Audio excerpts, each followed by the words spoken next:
cannot believe that this has come to this. For the first time ever, something that worried me about our relationship has led to me seeking professional help. Yeah, Elly. look, well, I mean, if yesterday's show is anything to go by, I think that you and I might need it as a duo. Now- Because I came on air yesterday and told a story about a dream I'd had the night before, Yeah. which had gotten me a little bit rattled. Yes. And there was an overwhelming response from the people saying that it meant I was mad at you. Yeah, and this is kind of strange because although we sort of give each other a bit of crap from time to time, we typically get along pretty well. So what I decided to do is rather than going to the audience this time, I scoured the internet for literally tens of minutes to find the best in Australia. And I stumbled across Jane Teresa Anderson, who is a dream analyst and author. Jane Teresa, thank you so much. It's a pleasure.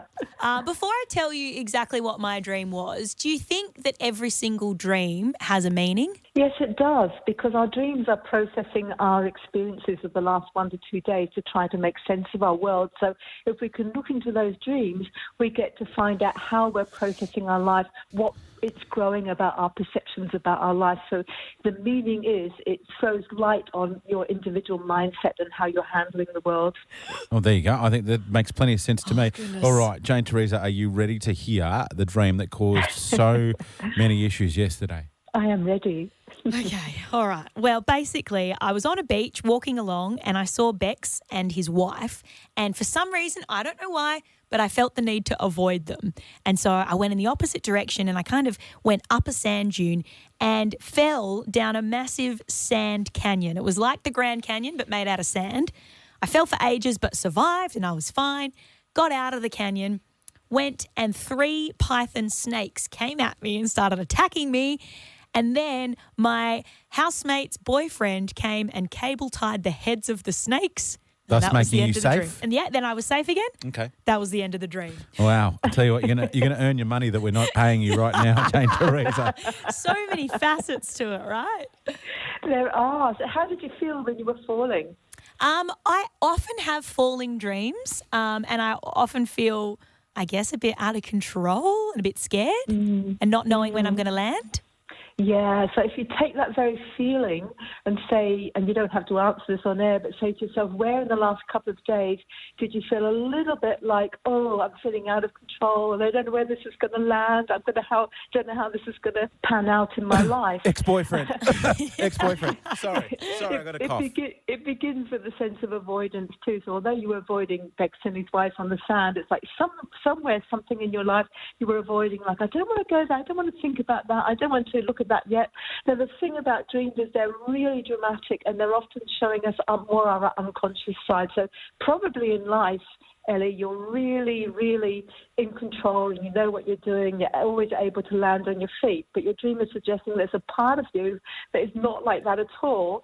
And that's probably why you need to make sure that you've got everything under control.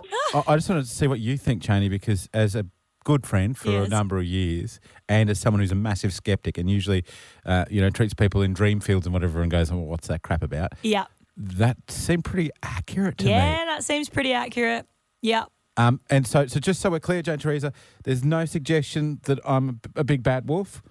There's no suggestion you're a big bad wolf. Okay. Elly, what you can do, Elly, is that, and anybody can do this with a dream, if it's a dream where there's something a bit sort of iffy in it, like that falling, is once you wake up, you can reimagine the dream. So you stay awake and think, okay, here I am in the dream, and you imagine falling down that Grand Canyon, but then you change it to actually a nice soft falling. In fact, maybe you're not falling, maybe you're flying, and maybe you fly out of the hold. Yeah. And doing that, you're actually asking your unconscious mind to feel a bit less fearful about losing control. That's pretty spot on. Right. What about the cable tying of Yeah, the I was snake going to ask heads? that. I want to know. And the flatmate's ex-boyfriend again. Yeah. Okay, so it's control again. And the flatmates, there may be something about the flatmates when you look at them and think about them that is around about control or lack of control too. Oh my God, I promise I don't have feelings for my housemate's boyfriend, okay? Sure. I promise. Sure, I'm in the clear. Hand That's all I over care heart. about. That's all I care about. Jane Teresa Anderson, people should look you up online. And I'll tell you why, because from a purely pragmatic and honestly, like I'm a black and white type of guy, I think you nailed one of my best mates there. to a tree. And I think there's a lot to think about. Thank you so much for your time. It's a pleasure. Thank you. Elly and Becks. 91.9 CFM.